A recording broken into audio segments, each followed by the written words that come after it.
Es el relato más conocido de la historia, la vida de Jesús. Pero parte de ella ha permanecido oculta durante miles de años. La historia de su familia. El genealogista Tony Burrows intenta descubrir quiénes fueron los familiares de Jesús. Se ha reencontrado con pistas enterradas en el pasado y ha tratado con expertos que revelan que Jesús tuvo una gran familia. Ahora vemos claramente que tenía familiares, tenía hermanos, tenía al menos una hermana. Y como en cualquier familia, la convivencia no era sencilla. Tenía hermanastros, había rivalidades, había peleas, gente que no se llevaba bien. Tradicionalmente se ha creído que Jesús era un hombre que actuaba en solitario, pero en realidad su familia tuvo mucho que ver con su misión. Tony ha descubierto que los hermanos de Jesús fueron discípulos suyos y que su madre y sus hermanas estuvieron en la última cena. Por primera vez, Tony reconstruye minuciosamente el papel que desempeñó la familia en la vida de Jesús. Averigua que eran miembros de una poderosa dinastía con un enorme papel estratégico que le apoyaron mientras vivió y que perpetuaron su memoria tras su muerte. Algo va a pasar que cambiará el mundo. Puede que, en más de un sentido, el cristianismo le deba mucho a la verdadera familia de Jesús. La verdadera familia de Jesús. Durante siglos se ha mantenido que Jesús fue hijo único y que creció tranquilamente en su Nazaret rural junto a sus padres José y María. Sin embargo, su historia es mucho más profusa de lo que imaginamos.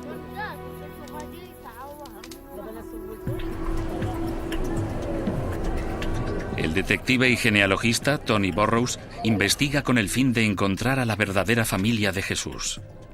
Ha viajado por 3 continentes buscando con dedicación pistas que le permitan localizar el árbol genealógico de Jesús.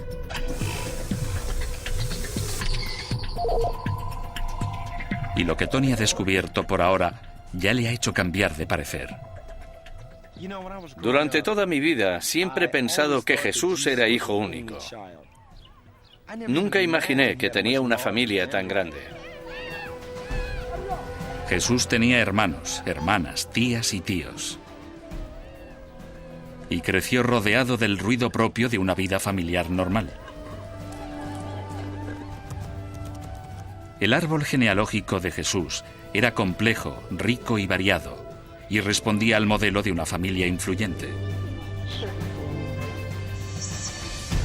José había estado casado antes de conocer a María, y algunos de los hermanos y hermanas de Jesús eran hijos de su primer matrimonio. Salomé, Miriam,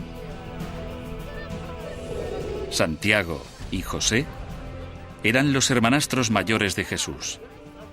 Pero también se ha descubierto que Jesús tenía 2 hermanos de sangre, Simón y Judas, y que tenía un primo, Juan, que se convertiría en una de las personas más importantes de su vida.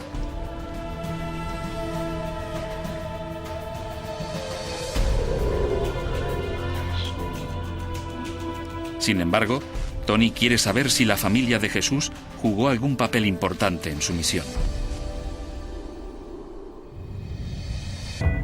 La sabiduría tradicional dice que no.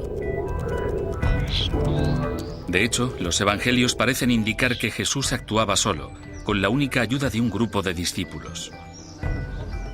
Aunque se hace mención de su familia durante su infancia, no ejerció un gran protagonismo cuando Jesús alcanzó la edad adulta.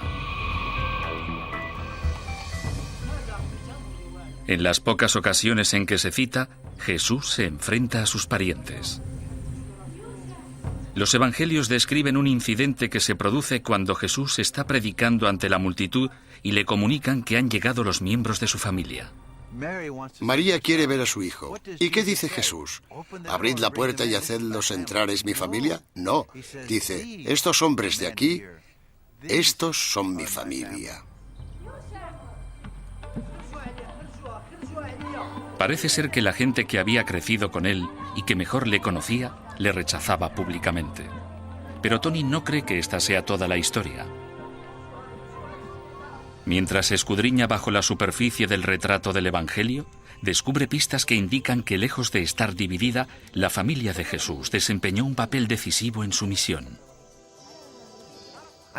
Creo que hubiese sido difícil que Jesús hiciera las cosas que hizo sin el apoyo de su familia.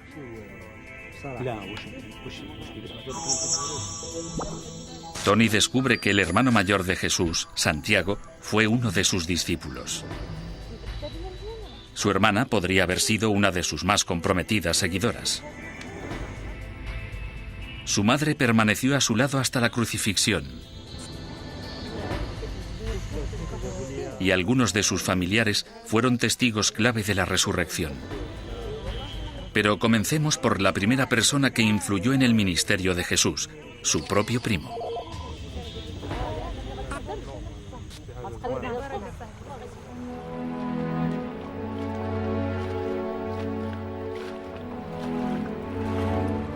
Los evangelios describen un acontecimiento trascendental cuando Jesús tenía 30 años, su bautismo.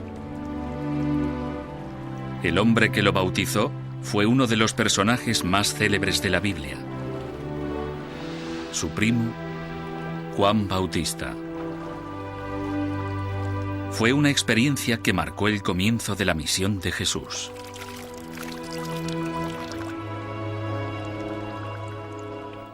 Lo poético es que los cielos se abren y el Espíritu Santo desciende sobre él. ¿Qué significa eso?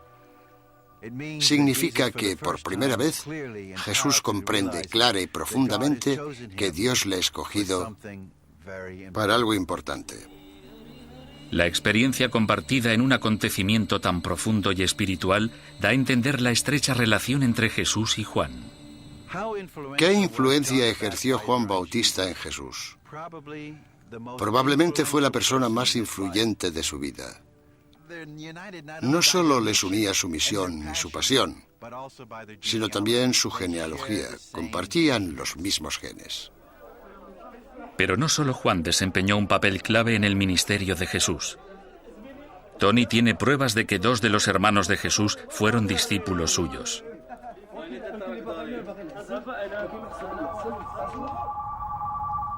Las cartas de San Pablo a los Corintios son una de las primeras fuentes de información más fidedignas sobre los discípulos. Su primera carta a los Corintios demuestra que Santiago, el hermano de Jesús, fue en realidad un discípulo. Pablo se refiere a él como apóstol, una palabra que en los evangelios siempre hace referencia a los 12 discípulos. Para el historiador bíblico Robert Eisenman, esto prueba que Santiago fue uno de los más fieles seguidores de Jesús. Esta es una excelente prueba de que Santiago no solo fue uno de los apóstoles clave, sino uno de los primeros apóstoles, uno de los que Pablo llama los pilares. Pero puede que no hubiese sido el único hermano que siguiera a Jesús. Hay indicios de que Judas, también hermano de Jesús, estuvo involucrado en la misión. Aparentemente, esto no parece probable, dado que el único discípulo llamado Judas en los evangelios es Judas el traidor. Pero es muy probable que hubiese un segundo Judas entre los discípulos, Judas Tomás, el apóstol al que se conoce popularmente como el incrédulo. ¿Podría ser este su hermano?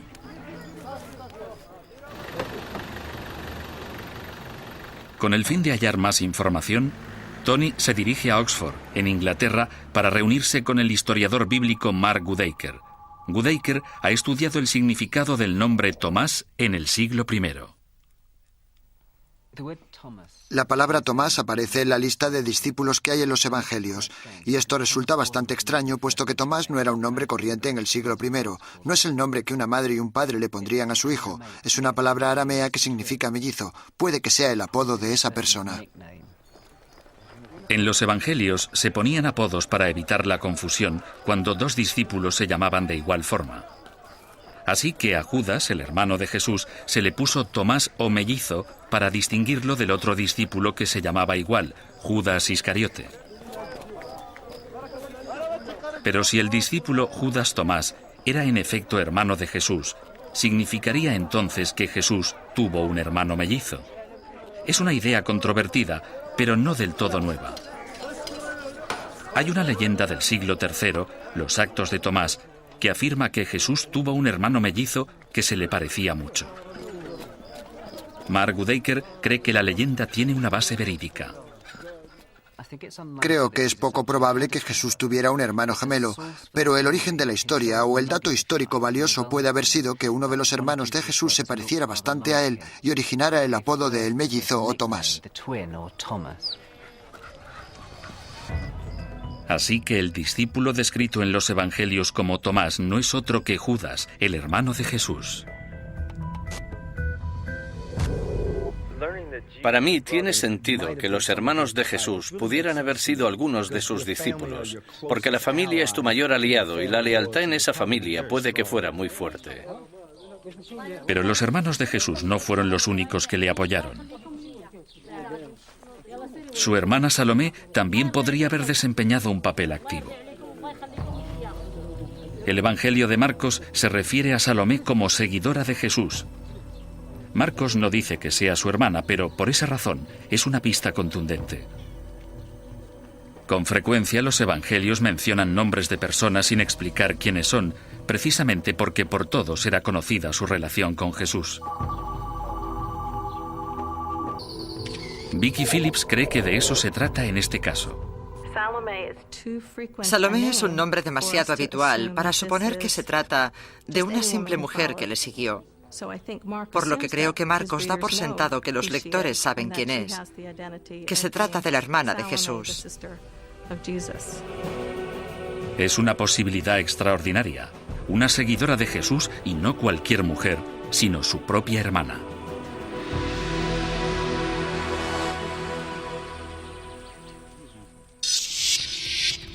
Pero todas estas revelaciones solo sirven para aumentar el misterio. ¿Por qué la familia de Jesús habría de ayudarle?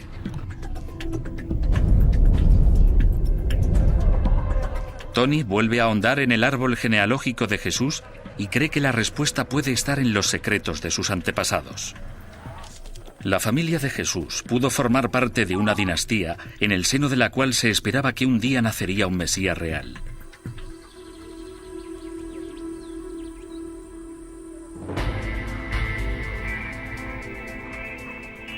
Los evangelios conciben la misión de Jesús como algo que llevó a cabo solamente con la ayuda de 12 discípulos elegidos.